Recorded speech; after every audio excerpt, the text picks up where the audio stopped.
വാർത്തയിലേക്ക്. പത്തനംതിട്ടയിൽ രാഷ്ട്രപതി എത്തിയപ്പോൾ ഹെലികോപ്റ്റർ താഴ്ന്നു പോയ ഹെലിപ്പാഡിന് ചെലവായത് 20 ലക്ഷം രൂപയെന്ന് എസ്റ്റിമേറ്റ്. ഹെലിപാഡ് നിർമ്മിച്ച കരാറുകാരൻ പൊതുമരാമത്ത് വകുപ്പിന് നൽകിയ എസ്റ്റിമേറ്റാണിത്. പത്തനംതിട്ട പ്രമാണത്താണ് രാഷ്ട്രപതിയുടെ ശബരിമല സന്ദർശനത്തിനായി 3 ഹെലിപ്പാഡ് നിർമ്മിച്ചത്. ഒക്ടോബർ 21-നാണ് രാഷ്ട്രപതി ശബരിമലയിലെത്തിയത്.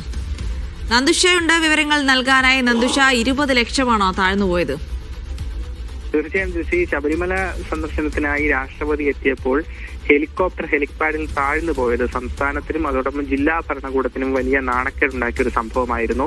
എന്നാൽ ഈ സന്ദർശനവുമായി ബന്ധപ്പെട്ട് 3 ഹെലിപ്പാഡുകളാണ് കരാറുകാരൻ നിർമ്മിച്ചത്. ഈ 3 ഹെലിപ്പാഡിനും കൂടി ചേർന്ന് ഏതാണ്ട് 20 ലക്ഷത്തോളം രൂപ ചെലവായി എന്നാണ് കണക്കുകളും രേഖകളും സൂചിപ്പിക്കുന്നത്. PWDക്ക് നൽകിയ കണക്കിലാണ് ഇത്തരത്തിലൊരു 20 ലക്ഷം എന്ന് രേഖപ്പെടുത്തിയിരിക്കുന്നത്. എന്തായാലും ഇത്ര വലിയൊരു തുക ചെലവാക്കി നിർമ്മിച്ച ഹെലിപ്പാഡിനാണ് കാര്യമായ ഗുണമേന്മയില്ലാത്തതിനാൽ ഹെലികോപ്റ്റർ താഴ്ന്നു പോകുന്ന ഒരു സംഭവം ഉണ്ടായത്. അന്ന് വലിയ സുരക്ഷാ വീഴ്ചയൊക്കെയായി പൊതുവെ വിമർശിക്കപ്പെട്ട ഒരു സംഭവം കൂടിയായിരുന്നു ഇത്. ഏതായാലും പ്രമാടം സ്റ്റേഡിയത്തിനോട് ചേർന്നാണ് ഇത്തരത്തിൽ 3 ഹെലിപാഡുകൾ നിർമ്മിച്ചത്. ഈ ഹെലിപാഡുകൾ 3 എണ്ണത്തിന് കൂടി ചെലവായ തുകയാണ് നിലവിൽ 20 ലക്ഷം എന്നൊരു വലിയ തുകയായി രേഖകളിൽ കാണിച്ചിരിക്കുന്നത്. സൈഫുദ്ദീൻ, അപ്പൊ എന്തായാലും 20 ലക്ഷം രൂപ നമ്മുടെ കുട്ടപ്പ മേസ്ത്രിയെ വിളിച്ചിരുന്നെങ്കിൽ അടിപൊളിയായിട്ട്. ഹെലിപ്പാഡ് എന്നൊക്കെ അതിനെ പറയാൻ പറ്റുമോ എന്നറിയില്ല. 3 ഇടത്തായി കുറച്ച് കോൺക്രീറ്റ് നിറച്ചിരുന്നു, ഇച്ചിരി മണലും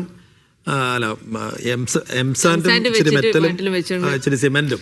20 ലക്ഷം രൂപ താഴ്ന്നു പോയെന്ന് പറഞ്ഞാൽ മതിയല്ലോ. ശരി.